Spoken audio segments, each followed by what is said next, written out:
로마서 1장 1절부터 7절까지 제가 읽도록 하겠습니다. 예수 그리스도의 종 바울은 사도로 부르심을 받아 하나님의 복음을 위하여 택정함을 입었으니 이 복음은 하나님이 선지자들로 말미암아 그 아들에 관하여 성경에 미리 약속하신 것이라.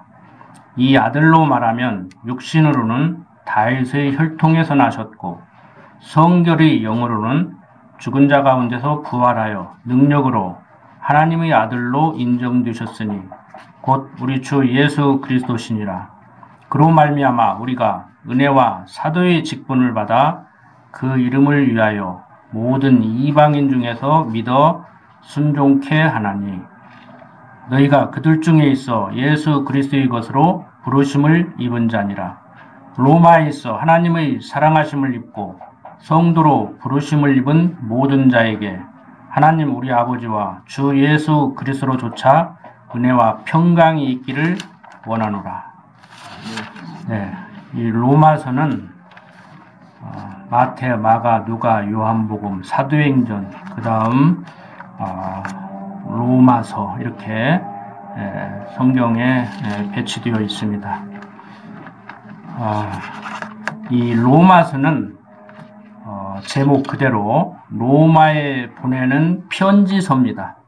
그렇다고 해서 단지 인간 바울이 로마에 있는 교회들에게 보낸 편지라고 여기시면은 성경이 하나님 말씀이라는 그 전제에 의하면 좀 무리가 있는 것이지요. 그러니까 바울이 로마에 있는 교회에 있는 성도들에게 보내는 형식을 취해서 하나님께서 로마에 있는 성도들로 하여금 깨닫게 하시려는 그 내용을 기록해서 보낸 것이 로마서입니다. 그래서 여러분들이 성경 이 제목을 보면은 우리가 성경 하나님 말씀 그러는데 구약 39권, 신약 27권에서 합 66권을 얘기하는데 어떤 것은 누가 기록했느냐에 근거해서 이름을 붙였고 어떤 것은 또 그 내용이 어떠냐에 따라서 이름을 붙였어요. 그리고 심지어 창세기 같은 경우는 창조 얘기로부터 시작했다 해서 창세기라고 이름을 붙였어요. 그리고 레위기서 같은 경우는 그 내용이 율법적인 내용이다. 그래서 레위기라고 또 이름을 붙이고 또 로마서 같은 경우는 바울이 로마에 보낸 편지라 해서 로마서라고 붙이고 마태복음은 마태가 썼다고 해서 또 마태복음이라고 붙이고 그래서 신학자들이 좀 진지하게 고민을 해야 되는데 별 고민을 하지 않고 과거의 선배들이 붙여놓은 이름대로 그냥 그렇게 알고 공부를 하다가 보니까 우리가 그 내용을 이해하는데 조금 방해를 받습니다. 그래서 본론에 들어가기 전에 먼저 이 로마 교회가 어떤 교회인가부터 말씀을 드리겠습니다. 사도행전 2장 10절에 보면은 오순절에 복음을 듣고 그리스도인이 된 사람들 중에 로마로부터 온 유대인과 유대 개종자들이 있었습니다. 그런데 그 사람들이 로마로 돌아가서 복음을 증거하고 그것을 또 듣고 깨달은 사람들이 생겨나서 오늘날 일반적으로 우리가 사용하는 교회 공동체가 형성이 됐다고 봅니다. 그러니까 유형교회가 구체적으로 세워졌느냐 세워지지 않았느냐를 떠나서 로마에 교회가 생긴 거예요. 믿는 사람들이 생겨난 거예요. 그런데 거기에서 이제 문제가 됩니다. 유대인들 중에 예수 믿는 사람들이 있고 이방인들 중에 예수 믿은 사람들이 있어요. 그런데 유대인들 중에 예수를 믿은 사람들은 그 지키던 율법에 대한 습성이 남아 있어서 예수 믿어도 되지만 예수를 믿어야 되는 것이 맞지만 율법도 계속 지켜야 된다 이렇게 얘기를 합니다. 오늘날도 그런 사람들이 많아요. 하나님 백성이기 때문에 율법을 더 지켜야 된다고. 누가 율법은 안 지켜도 된다고 했냐고 이렇게 얘기를 합니다. 그런데 문제는 이제 다음에 신학공부 시간에 집중적으로 말씀을 드리겠지만 국가법과 제사법은 안 지켜도 되지만 도덕법은 성도의 행동 규범으로 남았기 때문에 우리가 지켜야 된다. 이렇게 얘기를 하죠. 어떻든 간에 이제 문제가 되는 거예요. 유대인들 중에 예수를 믿은 사람들은 예수도 믿어야 되지만 율법도 지켜야 된다. 그 다음에 이방인들 중에서 예수 믿은 사람들은 율법과 상관이 없는 사람이기 때문에 그냥 예수만 믿어도 된다. 그러니까 교인들이 혼란스럽죠. 오늘날 우리도 혼란스럽잖아요. 감리교하고 장로교하고 어떻게 다른 거야? 군옥교회하고 저 옆에 있는 순복음교회하고 어떻게 다른 거야? 그래서 부모와 자식 간에도 신앙이 다르고 형제들끼리도 신앙이 다르고 부부 간에도 신앙이 다릅니다. 그래서 어떤 때는 불교인과 기독교인이 얘기를 하면 오히려 더 대화가 잘 되고 같은 기독교인들끼리 교파가 다른 기독교인들끼리 얘기를 하면 더 싸움질을 하는 경우가 허다해요. 참 안타까운 우리의 모습이죠. 그래서 어떤 권사님이 저한테 그러시더라고요. 우리는 다 같은 하나님을 믿는데 신학자들은, 목사님들은 왜 그렇게 싸우는지 모르겠다고 자기는 목사님들을 위해서 기도를 많이 한다고 그러시더라고요. 참 고맙다고 그랬어요. 자, 어떻든 간에 이 로마에 있는 교인들에게 바울이 그 문제점을 지금 인식하고 있으면서 편지를 보내는 거예요. 그런데 편지는 왜 보냅니까? 가서 말을 할 지금 상황이 안 되기 때문에. 그때 전화가 있으면 전화를 하고 지금 오늘날 우리와 같이 온라인으로 이렇게 할 수 있으면 했겠죠. 근데 우리도 얼마 전까지만 해도 편지가 유일한 그 의사 전달 수단이었지 않습니까? 그래서 바울은 로마에 가고 싶었지만 가서 해주고 싶은 얘기가 있었지만 갈 수가 없었습니다. 왜 그런가 하면은 바울의 당시 로마에 편지를 보낼 때의 상황을 보면은 예루살렘의 그 가난한 성도들을 위해서 마게도냐와 아가야 이 지역 성도들이 모금한 연보를 가지고, 우리가 일반적으로 헌금이라고 하죠. 연보를 가지고 예루살렘에 가야 되는 일이 있었어요. 그래서 지금 로마에 가고 싶지만 가지를 못했습니다. 그래서 내가 지금 로마에 가고 싶은데 가지를 못한다. 그런데 만약 간다고 하면은 가서 앞으로 이런 얘기를 내가 해줄 것이다. 그리고 미리 좀 공부를 할 수 있게 이렇게 편지를 보내는 겁니다. 그러니까 바울 선생이 오면은 이런 얘기를 한다더라. 그러면은 내가 이런 질문을 해야지. 이런 걸 좀 토론을 해야 되지. 이런 것은 어떤 것일까 하고 준비를 할 수 있게. 그렇게 해야 우리가 공부가 되거든요. 그래서 예습을 중요시하는 사람도 있지 않습니까? 그리고 공부가 끝나면은 또 그것에 대해서 조금 또 토론을 하고 그래서 복습을 또 하지 않습니까? 그런데 다 그런 것은 아니지만 제 경험을 통해서 보면 시간에 쫓기다 보니까 별로 예습할 시간이 없죠. 주일날 예배당 오면은 성경책 어디다 놨던가 하고 이제 찾아가지고 오기 바쁘고 끝나면은 목사님의 강론에 대해서는 반문을 하고 질문을 하고 의심을 갖는 것은 불문율이에요. 이건 아주 불경건한 그러한 태도라고 사람들이 생각을 하기 때문에 목사님 아까 설교하는데 그 내용이 어떤 내용입니까? 제가 깜빡 졸다가 이해를 못했습니다. 한다든지 목사님 이해가 안 됩니다. 그것은 좀 설명이 문제가 있지 않습니까? 이렇게 반문도 하고 토론도 하고 그래야 되는데 박 목사님이나 전하는 그런 것을 기다리거든요. 그런데 그 어떤 생활 습성이 있고 또 성격적인 것이 있어서 얘기를 안 해요. 그러면 이제 답답하죠, 목사님. 내 말을 알아들었나? 이해를 했나? 질문사항은 없나? 내가 지금 강론은 귀인들 귀에 짝짝 달라붙게 하고 있는가? 이런 궁금점이 있단 말이에요. 그래서 여러분들은 경건치 못하다고 여기시지 않을 테니까 항상 이렇게 질문을 해 주셨으면 합니다. 자, 이렇게 당시 로마 교회에서는 유대계 그리스도인들이 복음을 받아들인 후에 여전히 율법적인 사고에 빠져 있었기 때문에 로마 교회의 대다수를 차지하고 있는 이방인 그리스도인들과 갈등을 일으키고 있는 거예요. 그런데 당시는 로마 식민지 상태에 있었고 로마에 사는 사람들이 로마 시민권을 가진 사람들이 주도권을 갖고 그랬는데, 이제 유대 지도자들이라고 하는 사람들은 로마 식민지에 이제 부안이동 하는 사람들이지 않습니까? 우리나라 일제 식민지 시대의 친일파들 같이.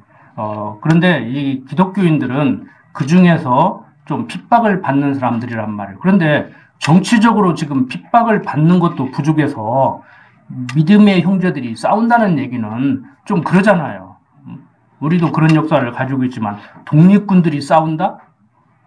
근데 우리 역사도 보면은요, 독립군들 이렇게 암살당하고 이렇게 하는 거 보면은 독립군이 독립군을 죽여요. 일본 사람들이 독립군도 죽이지만 그런 이제 마음 아픈 일들이 당시에도 벌어진단 말이에요. 교회 안에서 그것도.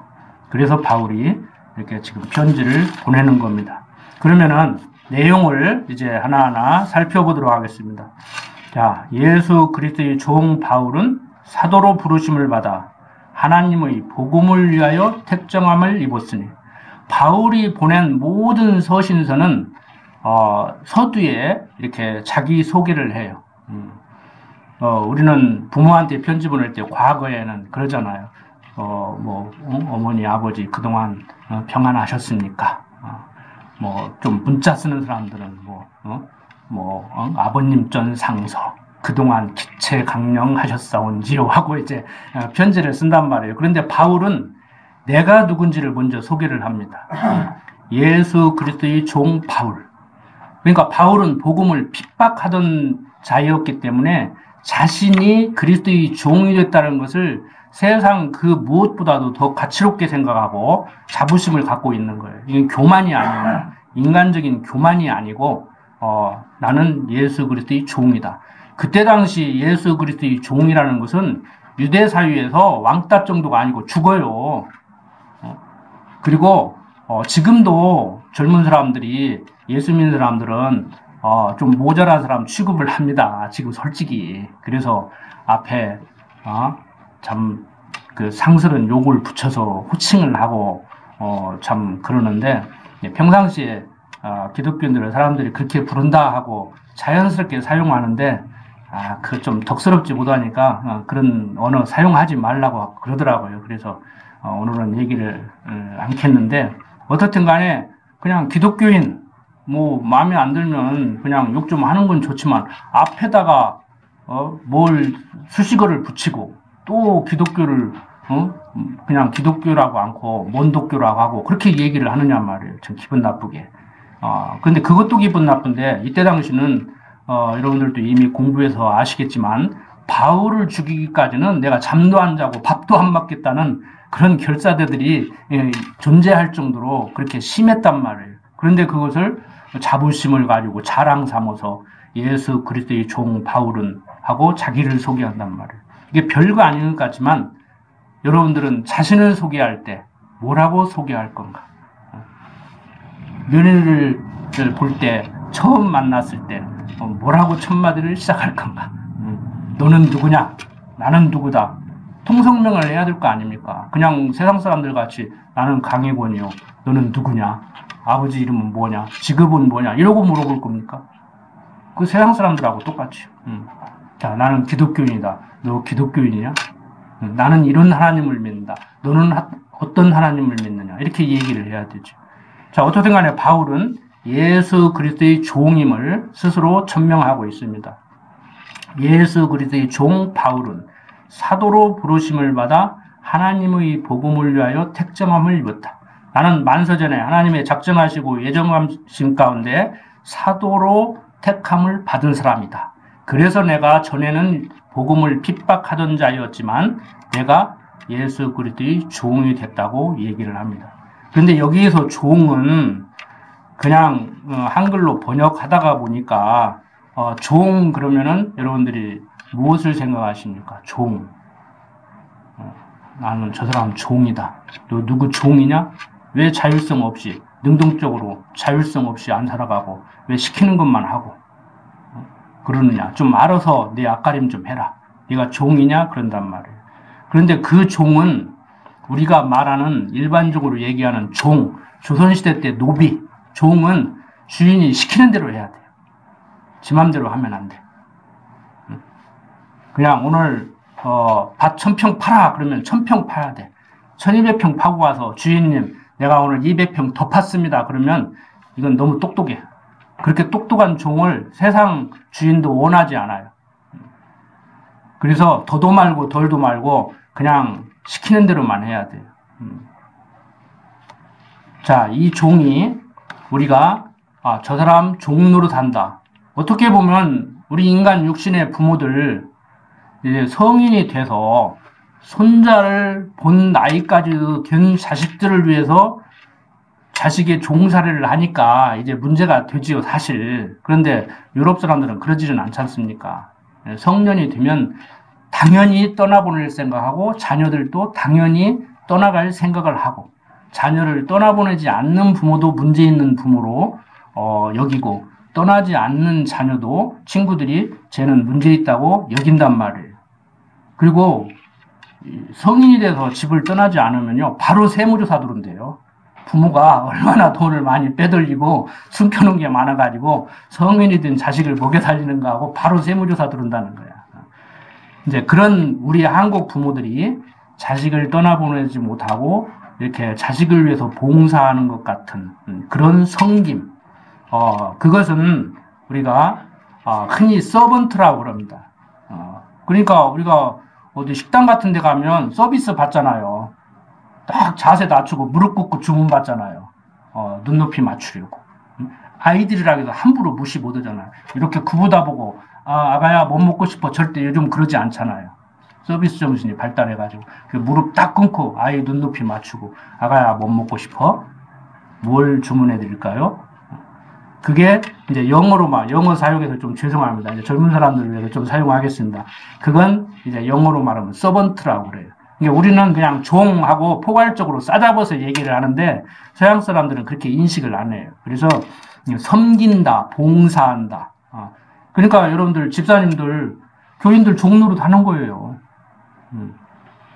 그러니까 종노릇 한다니까 이제 한국식으로 노비라고 생각하고 너 내가 시키는 거 해. 그러면 안 돼. 알아서 하는 거야. 알아서. 시켜서 하는 게 아니고 알아서 하는 그런 섬김. 그것을 서번트라고 그래요. 그러면은 노비와 같이 매매 문서에서 사고 팔리는 그러한 종, 조선시대 때 양반 가문에서 종살이던 종은 뭐냐? 벤즈맨이라고 그래요. 벤즈맨. 그러면 우리는 어때요? 집사님들은 뭐 섬기는 종이라고 할 수가 있겠죠. 그걸 부인할 필요는 없어요. 그런데 노예가들 같이 문서에 의해서 사고 팔 수 있는 그런 종은 아니잖아요. 근데 너무 많은 사람들이 교회에서뿐만이 아니고 한국 문화가 그렇기 때문에 그러지만 시키는 것도 제대로 못하고 시키는 것이나 겨우 하는. 여러분들 요즘 공무원들 책임 안 지려고 공무원 계시면 죄송합니다. 매뉴얼대로 했습니다. 그러는데요. 그 종이에요, 종. 인간에게 자유의지가 없다고 하면 우리가 로봇입니까? 그러는데 매뉴얼대로 움직이는 게 로봇 아닙니까? 생각을 해야 되잖아요. 법에는 그렇게 돼 있고 이런 때는 이렇게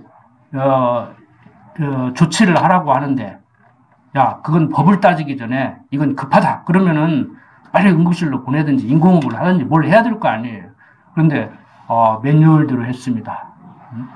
과거에 군대도 그랬어요. 적군이 나타났는데 소대장님 적 같은데 쏠까요 말까요? 그러면 소대장은 중대장한테 중대장님 이런 보고가 왔는데 어떻게 할까요? 그럼 위에까지 올라가는 거예요. 참모총장까지 올라가는 거예요.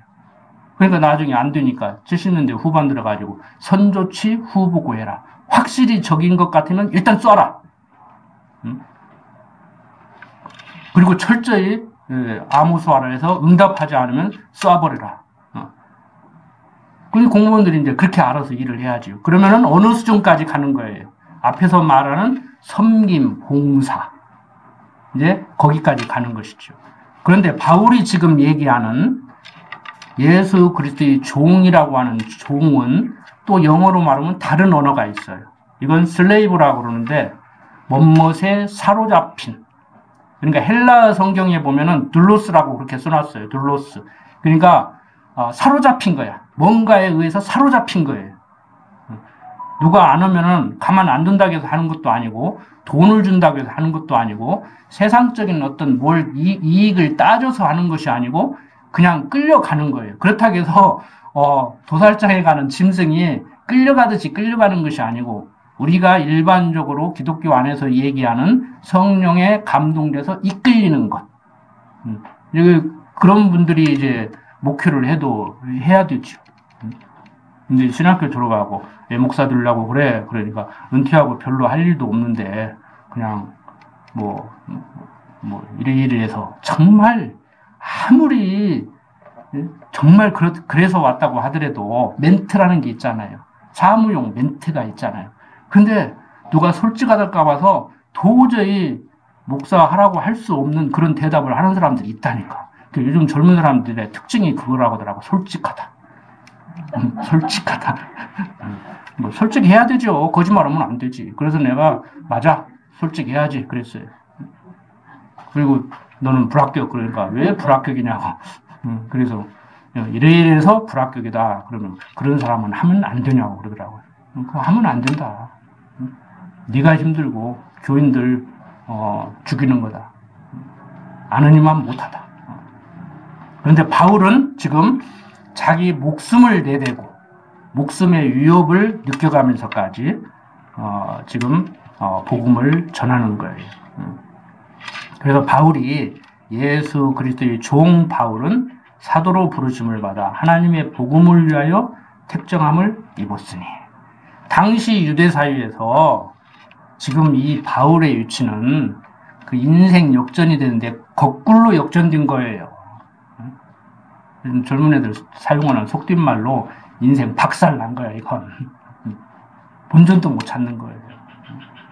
베냐민 지파, 가마리알 문화생, 율법에 능통한 자, 요즘 한국식으로 굳이 표현한다고 하면은, 그게 별건 아니지만, 사람들이 말하는 대로 하면은, 서울법대 출신, 가문 좋고, 머리 좋고, 실력 있고, 사회에서 인정받는, 이름만 써놓으면 잡아갈 수 있는 사전 백지 구속영장을 들고 다니면서 너 예수 믿지? 이름 뭐야? 강희권. 그럼 가는 거예요, 그냥. 갖다 죽여도 괜찮아요. 그 정도로 기세 등등하던 사람이란 말이에요. 스데반 집사 죽일 때도 거기 있었잖아요. 그런 바울이 인생이 역전돼서 이렇게 자기를 소개하는데 예수 그리스도의 종 바울은 사도로 부르심을 받아 하나님의 복음을 위하여 택정함을 입었다고 얘기를 합니다. 서론이 길죠. 예, 저를 잠 못 자게 하는 구절이기 때문에 그래요. 여러분들도 저와 같이 잠을 못 잘 필요까지는 없지만 이게 와서 타야 됩니다.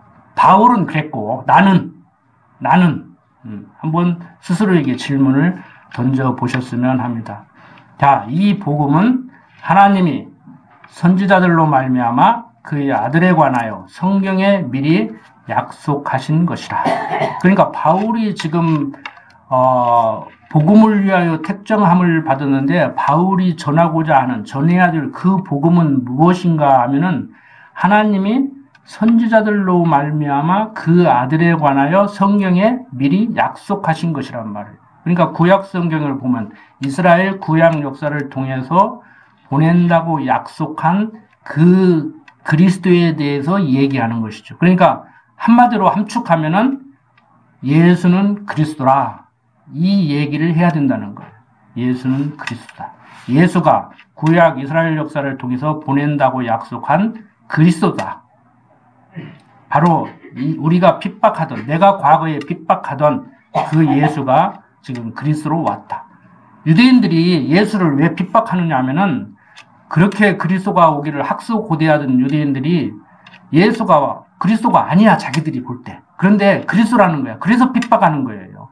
그리스도를 기다리지 않은 것이 아니고 예수를 그리스도로 알아봤으면은 기쁘다 구주 오셨네 할 건데 우리는 기쁘다 구주 오셨네 하고 있잖아요. 그런데 이스라엘 백성들은 지금 팔레스타인 지역에서 지금도 유대민족과 치열하게 지금 포격전을 벌이고 있는 그들은 지금도 기쁘다 구주 오셨네, 오셨다가 아니고 앞으로 오실 것이다 이러고 있어요. 그 TV 보니까 어떤 사람들은 기독교하고 유대교하고 구별을 못하고 뭐가 어쩌고 저쩌고 그러던데 참 그런 사람들 좀 TV에 안 나왔으면 좋겠어요. 아니에요. 유대교와 기독교는 적입니다. 이스라엘 가서 우리가 얘기하는 이 성경을 전하면 최하 징역 15년 형량이에요. 그래서 실제 지금 이스라엘에 뭐 성경을 연구한다, 뭘 한다 해서 가서 있는 사람들이 전부 유학생, 농업 이민 뭐 이런 걸로 휴사원 이런 걸로 다 변장해서 자기를 철저히 숨기고 있습니다. 드러나는 순간에 다른 사람도 아니고 한국에서 개신교를 전하려고 왔어? 걸렸다 하면 15년이에요. 최하 15년. 우리나라 같이 전관예우 변호사 쓰면은 뭐 집행유예 나가고 10년으로 감형해 주는 게 아니에요. 기본으로 15년. 자, 이 복음은 하나님이 선지자들로 말미암아 그의 아들에 관하여 성경에 미리 약속하신 것이라는 거예요. 어느 날 그냥 하늘에서 뚝 떨어진 게 아니고 이스라엘 역사를 통해서 보낸다고 약속한 그 그리스도다. 예수가 그리스도다. 그러니까 예수를 그리스도로 믿어야 된다. 지금 이 얘기를 하는 것이죠. 그러니까 하려고 하는 것이죠. 자, 이 아들로 말하면 육신으로는 다윗의 혈통에서 나셨고, 육신적으로는 족부상으로는 다윗의 혈통으로 태어났잖아요. 그리고 성결의 영으로는 죽은 자 가운데서 부활하여 능력으로 하나님의 아들로 인정되셨으니 곧 우리 주 예수 그리스도시니라. 그러니까 예수님에 대해서 당신이 그리스도 맞소? 그리스도라는 증거를 한번 대보시오. 그럴 때 예수님이 뭐라고 대답하셨습니까? 자, 마태복음 12장 39절 한번 봅시다. 네, 마태복음 12장 39절 보면은 자, 38절부터 보겠습니다. 그때 서기관과 바리새인 중 몇 사람이 말하되 선생님이여 우리에게 표적 보여주시기를 원하나이다. 그러니까 당신이 그리스도면 그리스도라는 표적을 증거를 보여달라는 거예요. 예수께서 대답하여 가라사대 악하고 음란한 세대가 표적을 구하나 선지자 요나의 표적밖에는 보일 표적이 없느니라. 요나가 밤낮 사흘을 큰 물고기 뱃속에 있었던 것 같이 인자도 밤낮 사흘을 땅속에 있으리라. 심판 때 느느웨 사람들이 일어나 이 세대 사람을 정죄하리니 이는 그들이 요나의 전도를 듣고 회개하였으며니와 요나보다 더 큰 이가 여기 있으며 심판 때 남방 여왕이 일어나 이 세대 사람을 정죄하리니 이는 그가 솔로몬의 지혜로운 말을 들으려고 땅 끝에서 왔음이오니와 솔로몬보다 더 큰 이가 여기 있느니라. 그러니까 요나가 니느웨로 복음을 전하러 가야 되는데 안 가려고 했잖아요. 불을 보듯이 뽀는데 요즘 말하면은 북한에 가서 야 김정은 정신 차려 체제 빨리 포기해 지금 이 말을 가서 해야 된단 말이에요. 근데 요나가 똑똑하거든요. 안 가려고 하죠. 근데 하나님은 가서 전하게 만들죠. 그런데 마태복음에서 바리새인과 서기관들이 예수님에게 당신이 메시아인 표적을 보여주시오 하니까 바로 이 요나의 표적밖에 없다고 하는 거예요. 뜬금없이. 그런데 이것은 장차 당신이 십자가에 죽으시고 3일 만에 부활하실 것을 말하고 있습니다. 그러니까 요나의 표적은 장차 오셔서 그리스도가 죄인된 백성을 구원하기 위해서 구속사역을 할 것을 바라보고 이스라엘 역사를 통해서 니느웨 구원하는 그러한 섭리를 하신 거예요. 인간적으로 볼 때 니느웨 구원을 한다는 것이 북이스라엘을 살린다는 것이 그거 인간적으로 안 하는 게 좋아요? 하는 게 좋아요? 안 하는 게 좋아요. 남북으로 나누어질 때 한 지파 반은 여로보암을 따라가지고 남유다를 세우고 10지파 반이 배신을 하고 북이스라엘을 세웠잖아요. 그런데 적성국가를 살려둔다? 어떤 사람들은 복음을 전해서 살려야 된다. 가서 니느웨가 외치니까 듣고 살았지 않느냐. 가서 복음을 전해라 그러는데 그 성경을 조감하지 못하기 때문에 인간적인 것만 생각하고 단편적으로 이해를 하기 때문에 그런 소리를 한단 말이에요. 그런데 북이스라엘을 그렇게 구원해놓고 나중에 어떤 일이 벌어져요? 이스라엘 백성들을 괴롭게 만들고, 그래서 결과적으로는 하나님께서 아브라함에게 약속했던 그 약속을 이루어나가는 섭리를 하시기 위해서 이제 저변을 이렇게 그 환경을 조성해 놓는 그런 섭리를 하시는 것이었죠. 그래서 단편적으로 우리가 성경을 보면 안 되고 나중에 이제 그 얘기할 때 조금 더 집중적으로 말씀을 드리고 진도 나갑니다. 자, 육신으로는 다윗의 혈통에서 나셨고 성결의 영으로는 죽은 자 가운데서 부활하여 능력으로 하나님의 아들로 인정되셨으니 곧 우리 주 예수 그리스도시니라. 요나의 표적으로 십자가에 죽으시고 3일 만에 부활하시고 후에 승천하시는 이러한 일들로 당신이 그리스도임을 보여줬다는 거예요.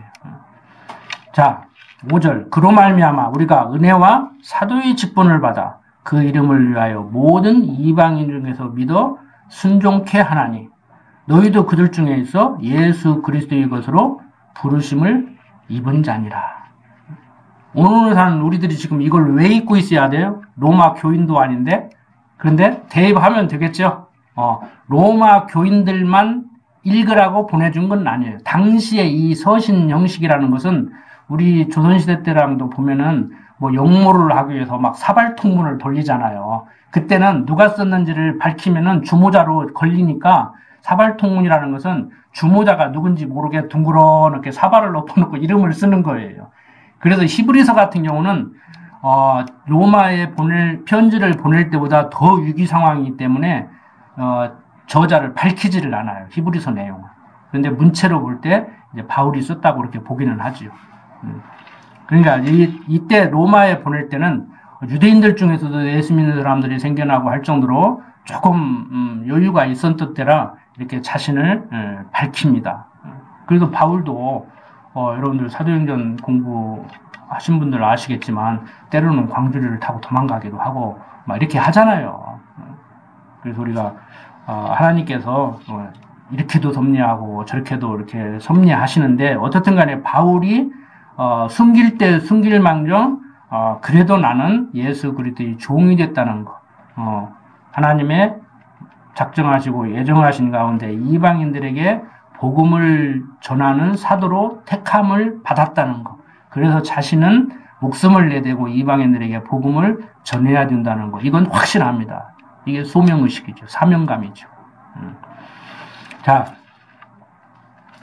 6절 너희도 그들 중에 있어 예수 그리스도의 것으로 부르심을 입은 자니라. 로마에서 하나님의 사랑하심을 입고 성도로 부르심을 입은 모든 자에게 하나님 우리 아버지와 주 예수 그리스도로조차 은혜와 평강이 있기를 원하노라. 저도 서론을 길게 말씀드렸지만 바울도 서론이 길죠. 네.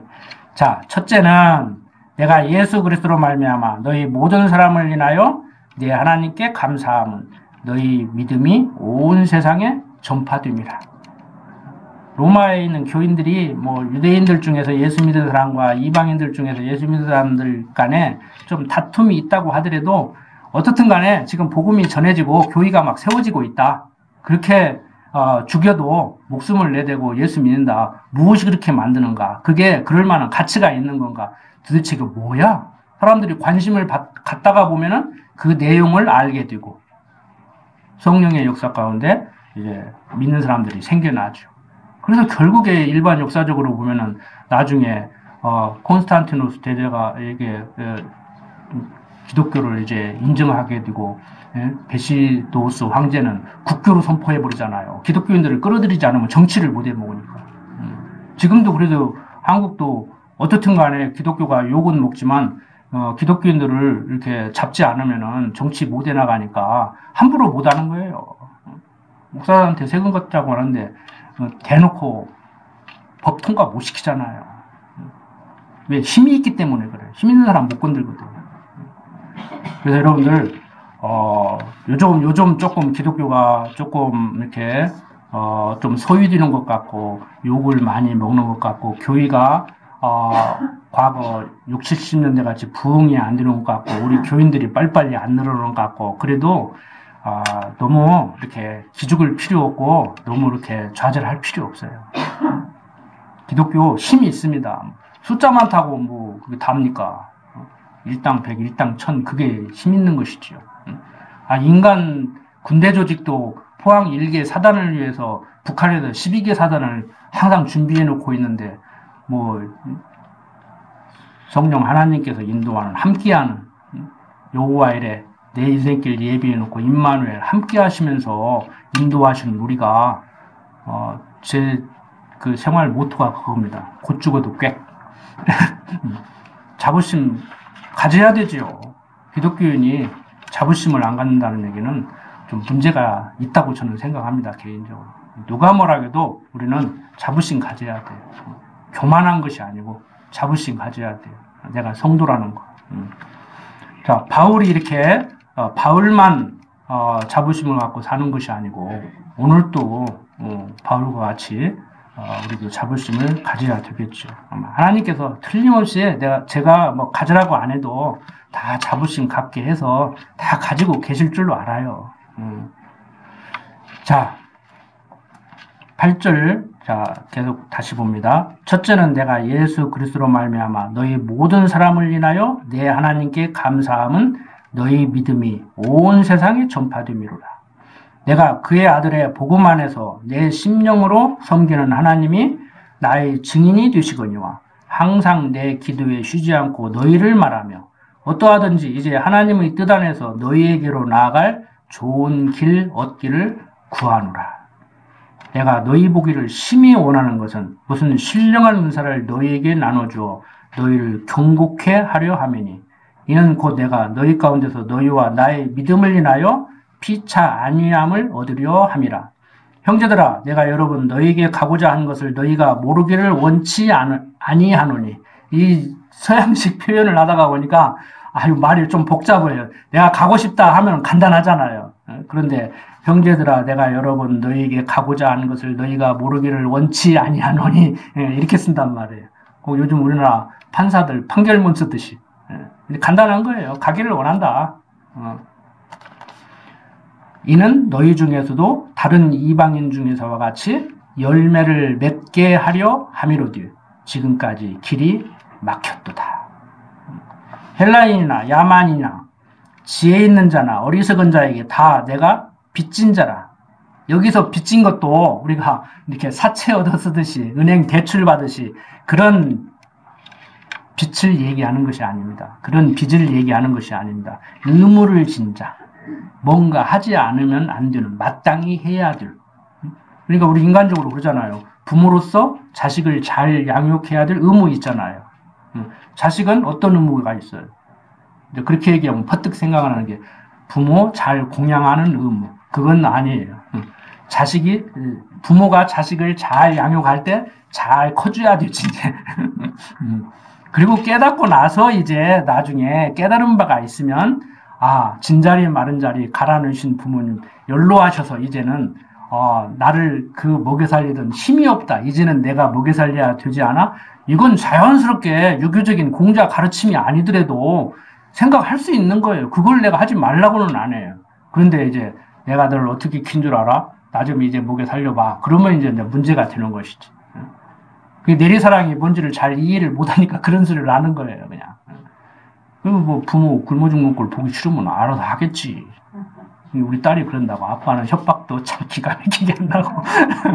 그러잖아요. 우리 하나님 앞에서 그렇게 살아야 되죠. 하나님 앞에서 살면은 부모 앞에서도 그렇게 살고 자식 앞에서도 그렇게 살아야 되잖아요. 하나님 앞에서는 그렇게 살고. 응? 하나님 나 안 주면 굶어 죽겠습니다. 그럼 하나님 굶어 죽어라 그럴 수도 있는 거예요. 근데 육신의 부모는 그렇게 못하지. 그래서 우리가 하나님 믿는 사람답게 그 하나님 믿는 사람답게라는 말이 여러분들의 생각과 제 생각이 조금 다를 수가 있습니다. 그래서 어떻든 간에 참 바울이 이렇게 당당하게 이렇게 복음을 전하죠. 자, 자, 16절 보면은, 이제, 여기서 의무를 진자, 이제 해결을 됐죠. 자, 의무를 진자. 어떤, 우리가 일반적으로 세상에서 말하는, 뭐, 하지 않으면 처벌이 따르고, 뭐, 이런 것이 아니고, 병역 의무, 뭐, 국민의 4대 의무, 이런 차원이 아니고, 마땅히 해야 될 것. 누가 하지 않으면 처벌한다고 해서 하는 것이 아니고, 아까 말씀을 드렸잖아요. 들로써, 사로잡힌 사람, 사로잡혀서. 우리 박윤철 목사님 막 목회 안 하면 누가 어쩐다고 안 했잖아요. 저도 마찬가지잖아요. 저는 하지 말라고 했지 하라고 한 적은 없어요. 너 목회 안 하면 가만 안 둔다고 한 적은 없어. 너 하면은 고생하니까 불을 보듯이 뻔하니까 하지 말라고 말린 사람은 있어도 하라고 부추긴 사람은 한 명도 없어. 한 명도. 지금까지. 박은기 목사님도 안 말렸어. 말렸어. 우리 박윤철 목사님도 말렸어. 하지 말라고. 그런데 사로잡히니까 하는 거예요. 그래서 여기서 의무라는 것은 국민의 4대 의무 정도로 이해를 해주시면 안 됩니다. 자, 16절 내가 복음을 부끄러워하지 아니하노니 이 복음은 모든 믿는 자에게 구원을 주시는 하나님의 능력이 됨이라. 첫째는 유대인에게요. 또한 헬라인에게로다. 그러니까 모든 사람들 이스라엘 역사를 통해서 그리스도 보낸다고 약속한 그 직계 유대민족들만이 아니고 이스라엘 12지파만이 아니고 이방인들, 헬라인들, 오늘 사는 우리들에게까지라도 예수를 그리스도로 믿는 사람들은 이제 구원을 주시는 그 얘기를 하고 있는 겁니다. 자, 복음에는 왜 그런가? 복음에는 하나님의 의가 나타나서 믿음으로 믿음에 이르게 하나니 기록된 바 오직 의인은 믿음으로 말미암아 살리라 함과 같으니라. 자, 이게 무슨 소리냐면은 복음에는 복음이 뭐예요? 예수는 그리스도라는 것이죠. 예수는 그리스도다. 이 말이 복음이에요. 뭐 영어로 뭐 굿뉴스, 뭐 헬라어로 유앙겔리온하고 많이 공부한 사람들이 언어 공부를 많이 한 사람들이 설교 시간에 많이 얘기를 하는데 뭐 별 얘기 아니에요. 저도 되도록이면 이제 영어나 외국어를 사용하지 않으려고 하는데 복음에는 하나님의 의가 나타났다. 복음은 뭐냐? 예수는 그리스도다. 이 말이 복음이에요. 복된 소식이라는 것이. 예수는 그리스도다. 좋은 소식. 영어로 굿뉴스. 다른 거 없어요. 예수는 그리스도다. 이거예요. 그러면 예수는 그리스도라는 말이 무슨 말인가? 하나님의 의가 나타나서 하나님의 의, 하나님의 뜻. 그러니까 그리스도 보낸다고 약속했잖아요. 그리고 그리스도 보낼 것을 어떻게 이스라엘 역사를 통해서 이스라엘 백성들에게 알려줘요? 아브라함에게 약속을 하고 약속대로 다 이루어 나가면서 봐라.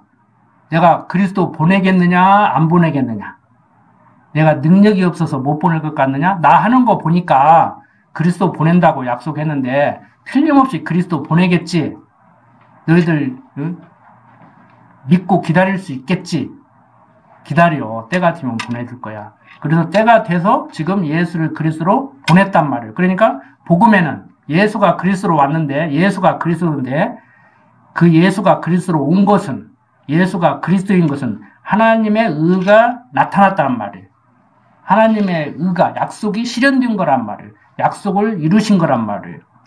그래서 믿음으로 믿음에 이르게 한다. 무엇을 믿어요? 구약의 이스라엘 역사, 하나님의 약속을 믿어서 믿음에 이르게 한다. 예수를 그리스도로 믿게 만든다. 그거예요. 근데 우리는 믿고 있는데 이스라엘 백성들 안 믿어. 그럼 그 사람들이 고약하고 못돼서 안 믿냐? 그것도 성경대로 되는 거야. 뒤에 나와요. 로마서 뒤에. 자, 기록된 바 구약 성경에 기록되어 있죠. 오직 의인은 믿음으로 말미암아 살리라 함과 같으니라. 그런데 여기도 여러분들은 어떠신지 모르겠는데 이미 다 공부를 하셔서 제대로 알고 계시겠지만 다시 한번 말씀을 드리면은 오직 의인은 믿음으로 말미암아 살리라 함과 같으니라. 그러니까 의인이 있고 그 의인이 예수를 또 그리스도로 믿어야 뭐 사는 것 같이 이렇게 번역이 돼 있잖아요. 그런데 여기에서 원래 그 헬라어 성경 그대로 번역을 해서 오늘을 사는 우리가 중고등학교 학교에서 배우는 그 언어로 그대로 번역을 한다고 하면 믿음으로 말미암는 의인은 산다. 예수를 그리스도로 믿는 그 믿음으로 말미암은, 그러니까 성경은 예수를 그리스도로 믿어야 의인이 되는 것이죠. 그러니까 율법 지켜서 의인 된다고 생각하는데 율법을 지켜서 의인이 될 수 있을런지는 모르지만 지금 여기까지만 하면은 제 얘기예요. 이것은 성경 얘기가 아니고 율법을 지켜서 의인 된다고 의인 될 수 있다고 생각하는 율법주의자들이 있는데 율법을 지켜서 의인이 될 수 있는지는 모르지만 그 의로는 못 산다 이 소리예요. 지금 바울이 하는 얘기는 율법으로도 의인 될 수 있다는 얘기는 아니에요. 그러니까 바울이 하는 그 맥락은 야 율법으로 의인 될 수 있는지는 모르지만 그걸로는 못 살아. 예수 믿어 의인 되는 그로 사는 거야. 지금 이 얘기를 하고 있는 거예요. 지금. 왜? 예수 믿는 사람들 중에서 유대인들 중에서 율법 지키던 사람들 중에서 예수 믿는 사람들은 율법도 지켜야 돼. 어떤 사람들은 심지어 율법으로 구원받는다. 아니야 예수 믿어 구원받아. 지금 한국교회도 아니야 예수 믿어야 되지만 율법도 지켜야 돼. 이런 사람들이 있단 말이에요. 그러니까 바울이 오직 의인은 믿음으로 말미암아 살리라 그러면은 내가 의인인데 예수 믿어서 의인 됐지만 또 믿음이 있어야 되는 것 같이. 그러니까 이제 목사님들 세미나 할 때 그래요. 그럼 예수가 계속 죽여야겠다. 예수를 계속 죽여야겠다. 이런 표현을 하거든요. 그런데 믿음으로 말미암는 의인은 산다. 이렇게 번역하면 깔끔하죠. 그래서 조금 차이인데 오직 의인은 믿음으로 말미암아 살리라 함과 같으니라가 믿음으로 말미암는 의인은 살리라. 이렇게 번역을 하면 깔끔하게 바울이 전달하고자 하는 대로 오늘을 사는 우리들도 이렇게 전달을 받습니다. 그래서 지금 한국도 뭐 한 200년 전 미국 같이 이제 교파에 따라서 교단에 따라서 성경을 번역해서 신앙생활하는 그런 시대가 왔어요. 그래서 우리가 전에 바른 성경 이렇게 나오니까 거기에 또 대항해서 개역 개정판이 나오고 이랬는데 이 성경 지금 번역된 지 한 7, 80년 되고 벌써 한 100여 년 전부터 번역돼서 그대로 유지해 오고 있는데 조금 현대어에 맞지 않는 것만 이렇게 공부를 해 나가면은 이게 번역이 잘 됐습니다. 이게 지금 개역 개정보다 오히려 차라리 이게 나아요. 의식 있는 사람들은 사용 안 해요. 이거 사용해요. 저도 뭐 책 제목은 오픈 성경이라고 써 있는데 내용은 개역 성경입니다. 옛날 여러분들 가지고 계신. 그래서 바른 성경을 보는 것도 좋고 개역 개정판을 보는 것도 좋지만 어쨌든 간에 그 내용은 바울이 전달하고자 하는 대로 그대로 전달을 받아야 되죠. 바울은 한 목소리로 얘기를 하는데 앉아서 우리가 각자 자기식으로 알아들어가지고 자기식으로 해석을 하면은 그거 아전인수 해석이지 않습니까? 그래서 여러분들이 성경을 공부하실 때 조금 더 이렇게 심도 있게 공부를 하셨으면 합니다. 자, 기도드립니다. 아버지 하나님, 오직 의인은 믿음으로 말미암아 살리라 함과 같으니라고 한 이 말씀 오늘 다시 한번 우리 정리했습니다. 율법의 의로 사는 것이 아니고 믿음으로 말미암은 의인은 산다고 하는 이 분명하고도 확실한 사실을 우리가 알기에 오늘 이 자리에 앉아서 같이 성경을 공부하고 교제를 나누는 줄 압니다. 근육교에 모인 믿는 것과 아는 것이 같은 성도들 이 땅에 사는 동안 육신의 장막 벗을 때까지 성경이 말하고 있는 이 신앙 저버리지 않도록 하나님 인도하여 주시옵소서. 부족한 종 예수님 이름으로 기도드립니다. 아멘.